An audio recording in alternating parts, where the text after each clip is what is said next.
Il n'y a aucun doute là-dessus, votre alimentation définit votre état de santé. Oh, pardon, c'est plutôt l'inverse. Enfin, votre état de santé définit votre alimentation. Si vous n'avez pas confiance en ce que je dis, vous pouvez aller demander à votre médecin, docteur Nyakoe, docteur Foromo, docteur Maniz, enfin n'importe quel médecin, il vous le confirmera. Et qu'est-ce qui rend aujourd'hui le Guinéen malade? Vous êtes sans doute posé la question, et bien nous on croit avoir trouvé la réponse. Le Guinéen est malade parce que tout ce qu'il consomme au-delà de l'eau est pourri. Du pain fait à base de farine pourrie, du lait pourri, du poisson pourri, de la viande pourrie, du poulet pourri, du dindon pourri, des boîtes de tomates pourries, des boîtes de conserve pourries et surtout du riz pourri. Oh, merci Seigneur d'apurer constamment au moins l'oxygène de l'air que nous respirons. Parce que l'homme, il le fait d'ailleurs, il pourrit aussi cet élément vital. Oh oui, maintenant, vous le savez, j'ai des gens d'un écolo. Un homme, un seul serait à la base de toute cette histoire d'aliments avariés. Mamadou Djoulde Diallo, Bobo pourri, on l'appelle comme ça. Il en a fait un métier. C'est sa spécialité, les produits pourris. Le colonel Moussa Thieboul Camara, du secrétariat général de la présidence chargée des services spéciaux de la lutte contre la drogue et le crime organisé, s'est intéressé à lui et est allé découvrir son drugstore, là où il reconditionne les produits alimentaires pourris. À cause de ces opérateurs aujourd'hui, l'espérance de vie guinéenne est combien? Va de 0 à 50, 55 ans. Après de 55 ans, tu as une maladie. Déclarée ou non, mais tu sais que tu vis avec une maladie, déjà, qui va t'emporter. Il y a tellement de malades. Même les maladies qu'on disait hier, quand on parle de l'épidémie, ce sont des maladies transmissibles. On a tous fait la biologie.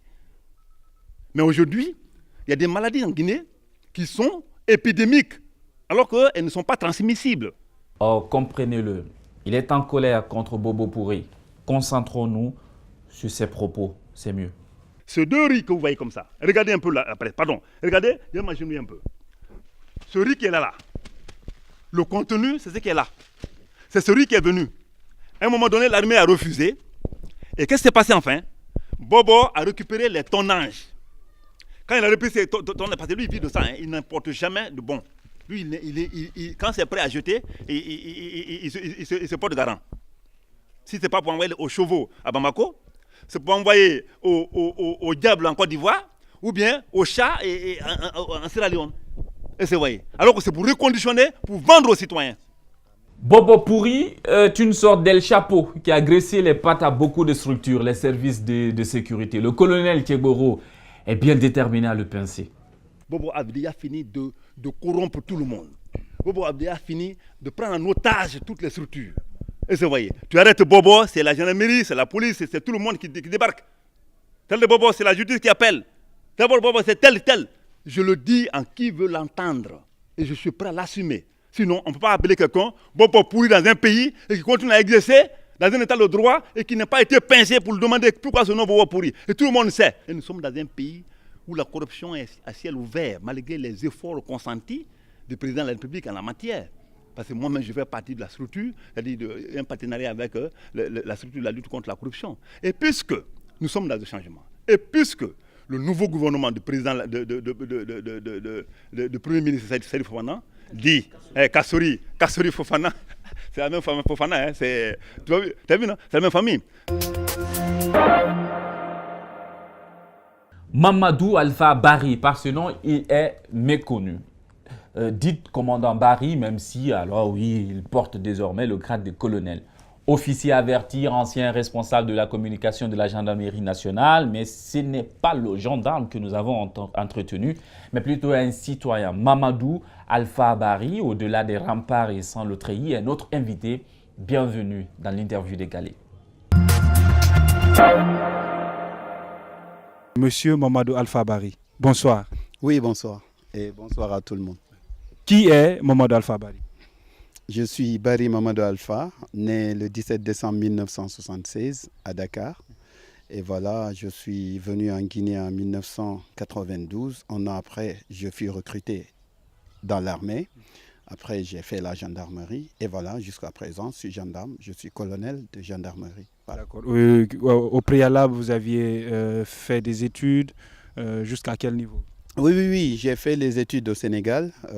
Je suis arrivé en première année à Cheikh Anta Diop, mais je ne suis pas rentré puisque je devais venir en vacances.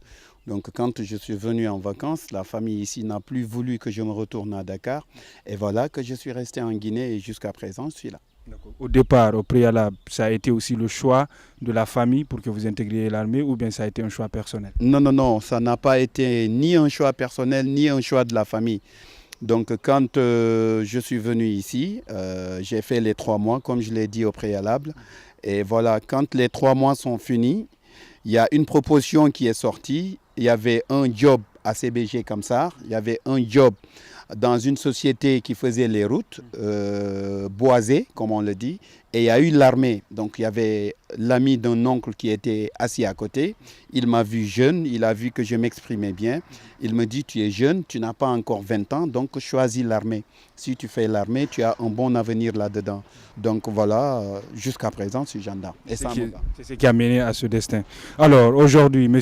Mamadou Alpha Bari est-il marié ou célibataire? Oui, oui, je suis marié, c'est ma femme qui est là à côté de vous. On ne va pas la sortir. Il n'y a pas de souci. On aurait aimé la sortir, mais... Non, ça ne me dérange pas, vous pouvez la sortir. Donc c'est mon épouse qui est là. J'ai mes enfants qui révisent en bas. Et voilà, donc je suis marié il y a un peu longtemps. Je vis en famille, ma femme, mes 3 enfants et ma maman. Okay. Maintenant, puisque madame est là, on va poser cette question. Est-ce que parfois, Mamadou Alpha Bari, qui est aussi actif dehors avec toutes les activités, parfois est-ce qu'il aide madame avec les travaux à la maison? Les week-ends, des fois, ça amuse mes enfants quand je prépare, quand je vais au marché. Mes enfants aiment quand les femmes rigolent, qui me voient acheter du piment, voilà, des aubergines, du manioc. Voilà. Dans le marché? Dans le marché moi-même, oui. Des fois, je vais avec madame et les enfants. Je les laisse dans la voiture. Moi, je descends à pied, je rentre, j'achète les condiments et je viens, je prépare. Je sais que ceci va plaire à toutes les féministes qui se battent aussi pour qu'il y ait cette équité, qu'il y ait cette solidarité entre hommes et femmes. Absolument, il faut être jovial. Il ne faut pas se dire seulement que voilà, moi je cherche l'argent, la femme travaille à la maison. Non, on n'en a pas besoin. Quand on a le temps d'aider madame, il faut l'aider et c'est ce qui est important. Quelles questions aimeriez-vous que les journalistes vous posent mais qu'on ne vous pose jamais? Waouh, là c'est surtout sur ma vie professionnelle. Il y a certaines questions qu'on me pose, que je n'aime pas qu'on me pose, surtout les questions relatives à la politique. Ça, je suis allergique à ça. Ça a failli me créer des problèmes. Donc les gens ont cru que je parlais politique, alors que moi je ne parle jamais politique.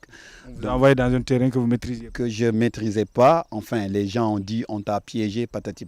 Non, moi je dirais non, personne ne m'a piégé. Et voilà. Quelle est votre couleur préférée? Le bleu. Contre quelle somme d'argent échangeriez-vous vos frères? 0. Si vous pouviez vous transformer en objet, là maintenant, ça serait lequel? Un ballon. Si une machine pour lire vos pensées existait vraiment, qu'est-ce qu'elle me dirait tout de suite là? Que je suis un beau garçon. Là, je ne m'attendais pas à celle-là. Quelle est la chose que vous avez achetée puis regrettée tout de suite après? Une voiture Ford que j'ai achetée en 2009. Non. Si vous deviez vous donner une note sur 20 physiquement, vous diriez combien? 21 sur 20. C'est exagéré.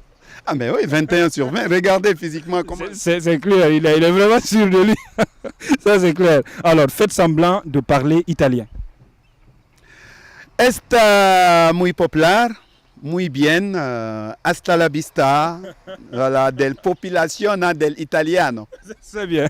Je pense que toute la population italienne vous a compris. Moi, quand même, je n'ai rien compris. Imitez les rabatteurs qui appellent les clients pour les magbana. Matoto, wangai, matoto be wangai. Okay. Pour finir, dites cette phrase, ok? Bonjour, j'aimerais vous prendre du yaourt grand format, mais en enlevant tous les R. Bonjour, j'aimerais vous prendre les yaourts grand format. Mais pourquoi lui il rit? Je pense que c'est super. C'est super. Là, c'est super, ok. Donnez-moi du temps, donnez-moi de l'argent, donnez-moi un stylo, donnez-moi un micro et en laps de temps, je vous donne les infos. Mon talent, le voici, je suis journaliste. Et vous, quel est votre talent? Répondez, j'insiste. Et comme je vous l'ai dit tantôt, j'aime le football et voilà, j'étais un rappeur. Je vais te prouver que je fais du rap et dites à Gianni Alpha que je vais lui prouver qu'il ne sait pas faire du rap. Donne-moi des crampons, donne-moi un ballon. Sur des synthétiques ou sur des gazons, à CR7, je lui fais sa fête. Je sais aussi faire du football, là aussi je suis grand. Et vous, quel talent avez-vous? Moi, je suis attaquant et dites à CR7 que s'il me trouve sur le terrain, je vais lui prouver que j'ai marqué des buts plus que lui. Donnez-moi le temps de réaliser que vos talents ils sont énormes. Je ne peux pas rivaliser. À l'Afrique a un incroyable talent. Ici, il est clair que vous allez gagner. Quand nous descendons tout de suite, je vais te prouver par A plus B que j'ai des images qui prouvent par A plus B que je suis plus fort que CR7. C'est clair, Gianni Alpha, tu as compris que toi, tu ne sais pas faire du rap. Gianni, doucement. On termine par le sport. Juste un pas franchi pour être au Cameroun en 2019. Ce dimanche 18 novembre, un match décisif entre la Guinée et la Côte d'Ivoire au stade du 28 septembre. Le match va se jouer à côté gradin aussi avec une forte mobilisation des supporters. Mohamed Diop, le président du comité national des supporters des Guinées, dans une interview avant match, a donné le ton. On a fait de charger nos batteries d'animation. Donc le stade, le dimanche, vous allez voir, on va allumer. On va chauffer le stade du début à la fin. Chez nous, il n'y a pas de problème. On est fin prêt. Comme une question de souveraineté nationale, des supporters se sont déjà munis de leur bracelet. Nous avons rencontré un d'entre eux.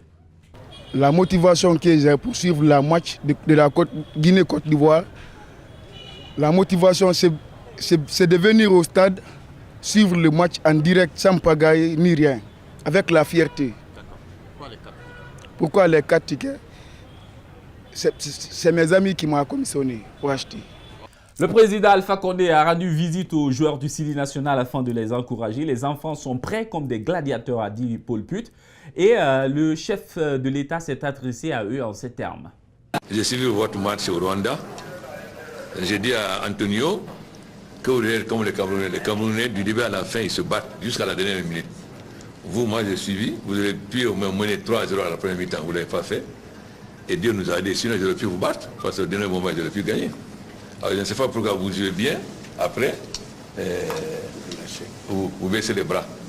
C'était la même chose lors de la Coupe d'Afrique, où vous avez très bien joué, après vous avez baissé les bras. Alors que vous devez être des guerriers, c'est-à-dire jusqu'à la dernière minute vous devez vous battre, et non pas faire un peu les azous. Hein? Antonio. Oui, hein? Ça c'est une nouvelle équipe, monsieur le président. Mais ceux qui ont joué au Rwanda? Oui, mais j'ai suivi. C'est une équipe qui n'a pas fait encore de défaite, qui peut aller très loin et qui peut aller jusqu'au bout. Ils ne peuvent aller loin que s'ils ont un esprit de guerrier. Oui, ils sont motivés là. Ils sont surmotivés. Avec la Côte d'Ivoire, vous savez, c'est toujours des défis. Vous savez ce qui s'est passé à Bouaké, comme ils ont traité nos joueurs. Ah oui, tout à fait. Et surtout à l'époque, et à l'aller de retour. Ouais. En tout cas, nous sommes derrière vous. Si vous gagnez, j'aurai une surprise pour vous. Si vous perdez, on va vous amener à la présidence.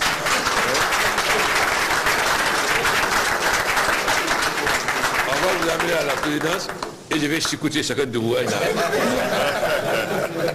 Cette victoire sera arrachée. On ira au Cameroun. J'en ai pas rêvé, mais on ira. On ira. Bonsoir et à la semaine prochaine.